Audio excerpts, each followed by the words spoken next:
Hello friends, કેમ છો બધા? Welcome to NCK diaries. તો આજે આપણે મસ્ત મજાની ફરાળી ખીચડી બનાવવાના છીએ. તો એના માટે મેં પલાળેલા સાબુદાણા, સામો, બટેટા, ખમણેલી દૂધી અને શેકેલા સિંગદાણા લીધેલા છે, જેનો આપણે મિક્સરમાં ક્રશ કરી લીધેલા છે. અને સાથે આપણે લીધા છે બધા બેઝિક મસાલા. તો આજે આપણે મસ્ત સાબુદાણા, મોરૈયા, દૂધી અને બટેટાની મિક્સ ખીચડી બનાવવાના છીએ. જે બધી જો સાબુદાણા અને મોરૈયો પલાળેલો હશે તો 5 થી 7 મિનિટમાં જલ્દી એવી ટેંગી અને સ્પાઇસી ખીચડી તૈયાર થઈ જશે. તો આપણે જો એક કુકર લઈ લીધું છે, એમાં 2 ચમચા જેટલું તેલ એડ કરી દીધું છે. તેલ ગરમ થઈ જાય એટલે અડધી ચમચી જેટલું જીરું, 7 થી 8 લીમડાના પાન અને 2 લીલા મરચાં તમે તમારા સ્વાદ અનુસાર તીખા કે મોળા લઈ શકો છો. અને ત્યારબાદ આપણે એક મોટું એવું દેશી ટમેટું એડ કરી દીધું છે. બધું જ સરસ મિક્સ થઈ જાય પછી આપણે એક મીડિયમ સાઇઝના બટેટાના ઝીણા ટુકડા કરી અને એને ઉમેરવાનું છે. જો સરસ મજાનું બધું મિક્સ થઈ ગયું છે તો મીડિયમ ગેસ કરી અને સ્વાદ અનુસાર મીઠું અને આપણે હળદર એડ કરી દઈશું. અને મીડિયમ ગેસ ઉપર 3 થી 4 મિનિટ આપણે બટેટાને ચડવા દેવાના છે.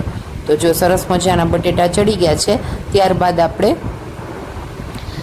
બધા મસાલા એડ કરીશું. તો જો આદું આપણું ખમણેલું છે, જો કટકી હોય તો મોઢામાં આવે અને સ્વાદ પણ નથી ભાવતો, તો એકદમ ઝીણું સમારી લીધું છે એટલે ટેસ્ટ સરસ આવે અને હેલ્થ માટે પણ સારું.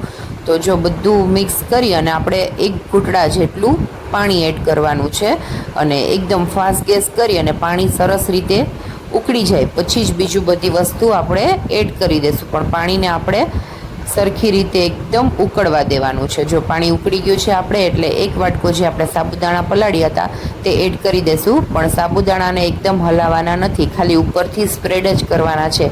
એ જ રીતે સાબુદાણા સ્પ્રેડ થઈ જાય એટલે 2 થી 3 ચમચી આપણે સામો પલાળેલો હતો એ પણ એડ કરી દઈશું.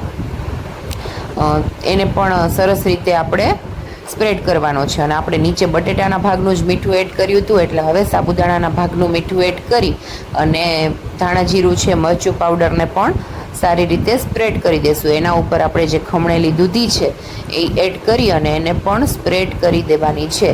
જો બટેટા એકવાર સરખા થઈ જાય પછી સાબુદાણાથી લઈ અને કોઈ પણ ઇન્ગ્રીડિયન્ટ્સ આપણે એડ કરીએ તેને નીચે સુધી ચમચાથી હલાવવાના નથી, ખાલી ઉપરથી સ્પ્રેડ જ કરવાના છે.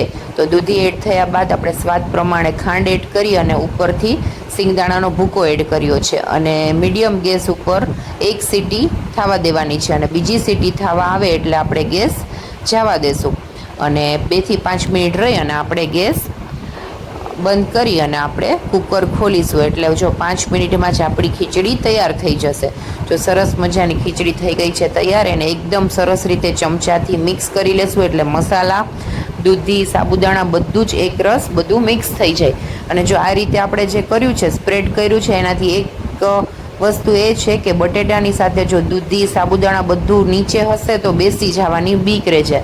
આનાથી કુકરના તળિયે નીચે ખીચડી બેસતી નથી. તો જો સરસ મજાની આપણી ફરાળી ખીચડી તૈયાર છે. વિડીયો ગમ્યો હોય તો